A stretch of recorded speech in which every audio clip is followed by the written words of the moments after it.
जी student अस्सलाम वालेकुम। Chemistry part 1 lecture number 21। जो टॉपिक हम पढ़ेंगे आज वो है expression derivation of radius of electron in nth orbit. Derivation of radius of electron in nth orbit, यानी किसी भी ऑर्बिट में जब इलेक्ट्रॉन n कोई भी ऑर्बिट हो सकता है, पहला, दूसरा, तीसरा, चौथा, उसका रेडियस का एक्सप्रेशन हम ड्राइव करेंगे। ठीक है, तो रेडियस का एक्सप्रेशन ड्राइव करने के लिए हम सपोज करेंगे एक इलेक्ट्रॉन है, ये एक इलेक्ट्रॉन है जी। इलेक्ट्रॉन का चार्ज है E और इसका मास है m। It is moving with linear velocity v at a distance r from the nucleus, और न्यूक्लियस के ऊपर चार्ज जो है वो z e है। ठीक है, ये आपने अपनी वर्डिंग में लिखना है कि suppose an electron of charge E and mass m is moving at a distance r from nucleus with linear velocity v। linear velocity v से मूव कर रहा है और जो चार्ज ऑन न्यूक्लियस है, न्यूक्लियस के ऊपर चार्ज क्या है, वो है Ze है। ठीक है, न्यूक्लियस के ऊपर चार्ज Ze है। नो जो ये पहले आप लिख लेंगे। अब देखिए जो इलेक्ट्रोस्टैटिक फोर्स है, ये जो न्यूक्लियस और इलेक्ट्रॉन के दरमियान जो फोर्स है, इसको आपने फाइंड करना है। ये किसके बराबर होगी, ये होगी कूलम फोर्स। ये जो फोर्स ऑफ अट्रैक्शन है, ये असल में किसके बराबर है, कूलम फोर्स पे। चार्जेस के दरमियान जो फोर्स होती है उसको हम क्या कहते हैं, कूलम फोर्स। कूलम फोर्स का फार्मूला क्या है, that is equal to k q1 q2 over r square. यानी कूलम फोर्स डायरेक्टली प्रोपोर्शनल होती है मैग्नीट्यूड ऑफ द चार्जेस और इनवर्सली प्रोपोर्शनल होती है डिस्टेंस बिटवीन द चार्जेस की। और k की वैल्यू यहां पे होती है 1 over 4 pi epsilon not, 1 over 4 pi epsilon not. तो कूलम फोर्स का फार्मूला क्या बन जाएगा, इसको मैं अगर इकट्ठा लिख दूं तो ये हो जाएगा q1 q2 over 4 pi epsilon not r square. ठीक है, एप्सिलॉन नॉट क्या है ये आगे जाके हम देखते हैं। q1 यहाँ पे क्या है, q1 है Ze, न्यूक्लियस के ऊपर चार्ज। q2 क्या है, दूसरा चार्ज यहाँ पे क्या है, electron E divided by 4 pi epsilon not into r square. तो ये क्या हो जाएगा, Ze square divided bye 4 pi epsilon not r square. तो ये आ जाएगी हमारे पास कूलम फोर्स, जो कि फोर्स ऑफ अट्रैक्शन है बिटवीन न्यूक्लियस एंड इलेक्ट्रॉन। ठीक है, तो यहाँ पे एप्सिलॉन नॉट क्या चीज है, यहाँ भी मैं आपको बता देता हूँ। इसको कहते हैं permittivity, permittivity of free space, permittivity of free space. मतलब क्या है इसका, मतलब ये है कि जो देखिए दो चार्जेस है, एक ये चार्ज है प्लस, एक ये चार्ज है माइनस, या ये भी प्लस है। तो इनके दरमियान अगर तो कुछ भी नहीं है, फ्री स्पेस है, वैक्यूम है, तो इनके दरमियान जो फोर्स ऑफ अट्रैक्शन होगी वो क्या होगी, मैक्सिमम होगी, मैक्सिमम होगी। लेकिन इसके दरमियान कोई मीडियम रख दें, बस आप कोई वुड रख दें, पानी रख दें, कुछ रख दें, तो इनके दरमियान जो फोर्स ऑफ अट्रैक्शन है वो क्या होगी, कम हो जाएगी। तो फ्री स्पेस का मतलब है कि जो मीडियम का इफेक्ट है वो ये बता रहा है उसके ऊपर, फोर्स ऑफ अट्रैक्शन के ऊपर। तो फ्री स्पेस है क्योंकि यहाँ पे जो इसकी जो वैल्यू है, फ्री परमिटिविटी, वैक्यूम परमिटिविटी भी इसको कहते हैं, ये वैल्यू होती है 8.84 10 to the minus 12, 8.84 10 to the minus 12 coulomb square पर जूल पर मीटर। ये इसकी वैल्यू है, ये याद रखिएगा। ठीक है, तो ये इक्वेशन नंबर 1 हो गई। अब उसके बाद अब देखें जब इलेक्ट्रॉन घूम रहा है सर्कुलर ऑर्बिट में, तो उसके ऊपर एक जो और फोर्स भी लग रही है, ठीक है, जो कि सेंट्रीफ्यूगल फोर्स है, force of attraction towards the nucleus है, और इसके बिल्कुल अपोजिट फोर्स है जिसको बाहर की तरफ लेके जा रही है, वो है सेंट्रीफ्यूगल फोर्स। तो सेंट्रीफ्यूगल फोर्स का फार्मूला क्या होता है, that is mv² over r होता है, सेंट्रीपिटल और centrifugal force mv² over r। अब क्योंकि इलेक्ट्रॉन उधर भी जा रहा है, इधर दोनों फोर्सेस के बराबर है, तभी इलेक्ट्रॉन एक खास पाथ में घूम रहा है ना, दोनों फोर्स के मतलब ये होगा क्योंकि दोनों फोर्सेस इक्वल है, तो हम इक्वल पुट करेंगे, यानी F Coulomb is equal to F centripetal, या चलिए यहाँ पे F centrifugal is equal to F Coulomb. Centrifugal क्या है, mv² ओवर r है, और कूलम फोर्स क्या है, z² over 4 pi epsilon not r², ये वाली दोनों बराबर कर लिया आपने। अब यहाँ पे इसको सॉल्व कर देंगे, एक r दोनों साइडों पे कैंसिल हो जाएगा, तो क्या रह जाएगा, mv² is equal to ze² over 4 pi epsilon not r, ठीक है। यहाँ पे रेडियस आपने निकालना है, तो रेडियस क्या होगा, रेडियस उधर ले जाए mv² को इधर ले आए, तो रेडियस का फार्मूला हो जाएगा ze² over 4 pi epsilon not mv², ठीक है। अब यहाँ पे जो वेलोसिटी है इसका हमें नहीं पता, डिफरेंट सेल में वेलोसिटी क्या होगी, डिफरेंट होगी, तो वेलोसिटी का फार्मूला हमें यहाँ पे चाहिए। z जो है चार्ज ऑन द न्यूक्लियस है, e चार्ज ऑन इलेक्ट्रॉन है, 4 constant, pi constant, epsilon not constant, m ऐसा इलेक्ट्रॉन वो भी पता है, लेकिन इलेक्ट्रॉन की जो वेलोसिटी है पहले शेल में हो रहा है, दूसरे शेल में हो रहा है, तीसरे शेल में हो रहा है, ठीक है।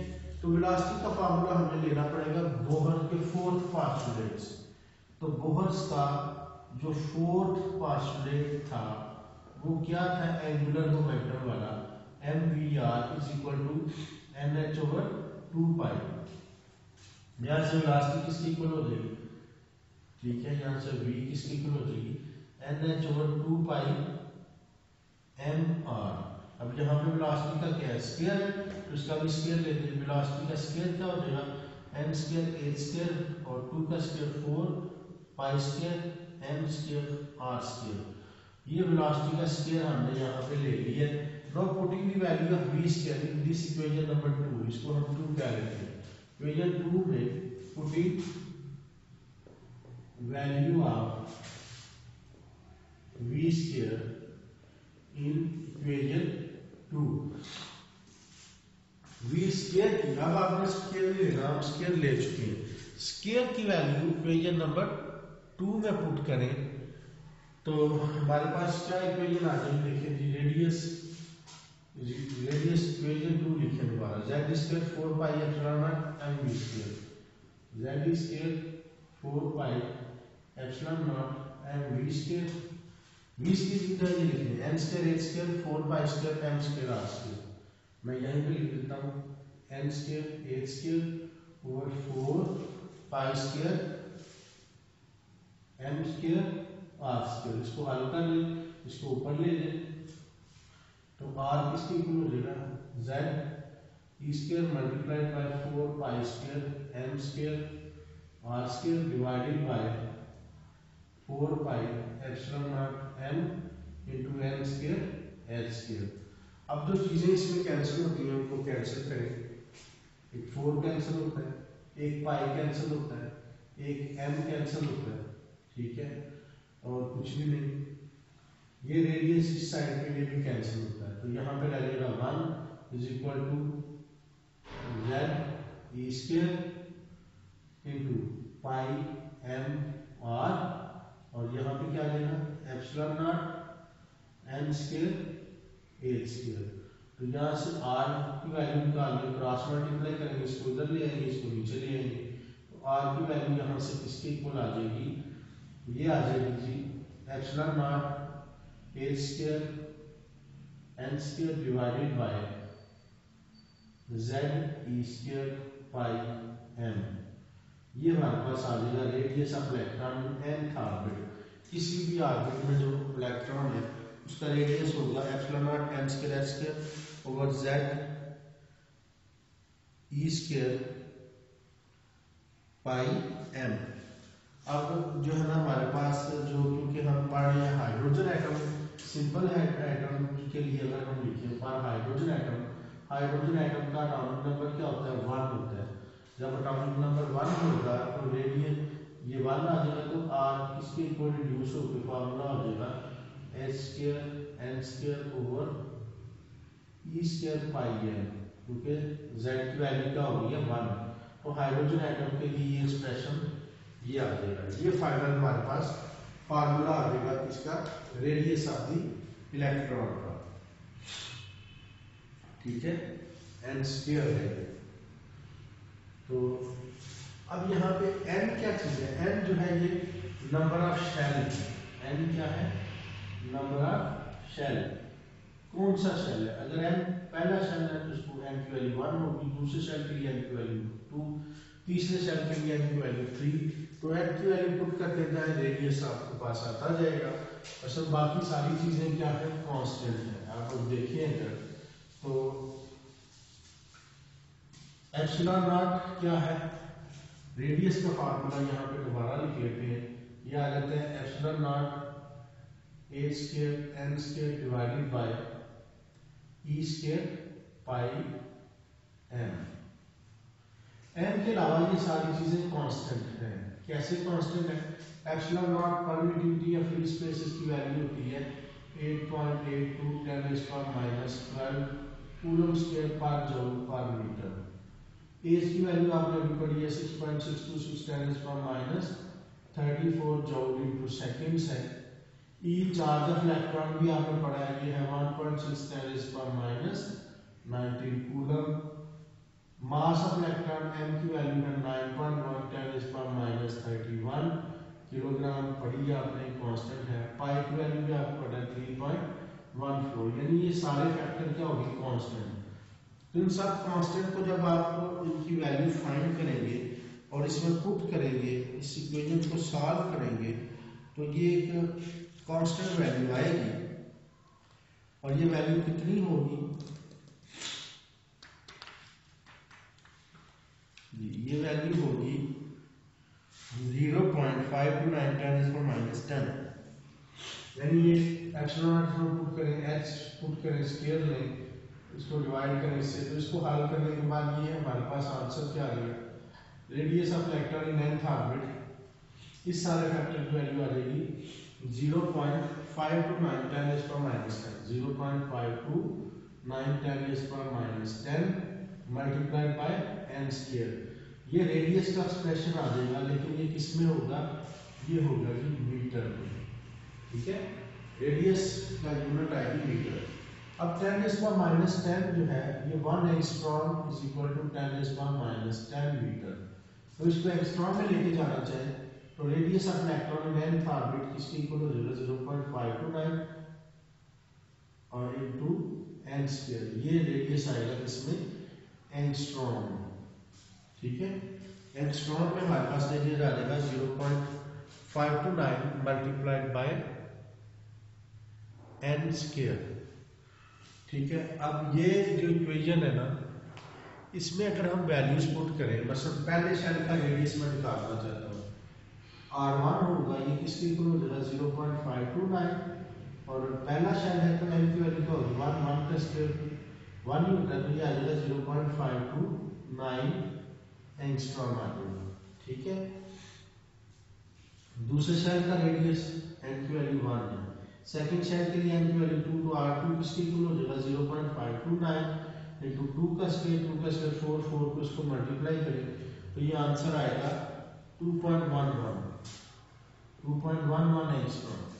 थर्ड शेल के लिए n की वैल्यू 3, r3 किसके इक्वल होगा 0.529 इनटू 3 का स्क्वायर इज इक्वल टू 3 का स्क्वायर 9 को मल्टीप्लाई करें तो ये आ जाएगा 4.75 एंगस्ट्रॉम, ठीक है। चौथे शेल के लिए n की वैल्यू 4, r4 होगा 0.529 इनटू 4 का स्क्वायर 16 को मल्टीप्लाई करें तो ये आएगा 8.4 एंगस्ट्रॉम आ जाएगा, ठीक है। 5 का निकाल सकते हैं, 6 का, जौन से मर्जी शेल का आप रेडियस निकाल सकते हैं। अब यहाँ से एक और बात मैं आपको बताना चाहता हूँ, वो बात ये है कि देखें ये तो ऐसे भी आप लिख सकते हैं, ये 0.529 क्या है, ये पहले शेल का रेडियस R1 है ना, 2 उसका स्क्वायर क्या होता है 4, यानी ये एक्चुअली क्या होगा 4R1 के बराबर होगा। अब तीसरे शेल का रेडियस ये R1 है, पहले शेल का रेडियस है, ठीक है, 3 का स्क्वायर 9, तो ये होगा 9R1। चौथे का क्या होगा 4 का स्क्वायर 16, और ये R1 है, ये होगा 16 multiplied by radius of first orbit, और ये R1 है। इसका मतलब है ये ऑर्बिट जो है इक्वली स्पेस नहीं है, orbits are not equally spaced, यानी जो एटम है वो ऐसा नहीं है कि पहला शेल, दूसरा शेल, तीसरा शेल, चौथा, ऐसा नहीं है, बल्कि जो पहला शेल है वो न्यूक्लियस से कितने फासले पर है, 0.549 एंगस्ट्रॉम के फासले पर है। दूसरा शेल उससे 4 गुना दूर है, यानी इधर करके होगा। तो तीसरा शेल उससे 9 गुना अवे है, इधर करके कहीं पे होगा। पांचवा शेल, चौथा शेल उससे 16 टाइम अवे है, ये आगे करके यहाँ से आगे कहीं पे होगा। एंड जो जो न्यूक्लियस से हम दूर जाते जा रहे हैं, डिस्टेंस बिटवीन दी ऑर्बिट्स क्या हो रहा है, इंक्रीज हो रहा है। ऑर्बिट्स के दरमियान जो फासला है वो बढ़ता जा रहा है जो जो हम न्यूक्लियस से अवे जाते जा रहे हैं, ठीक है।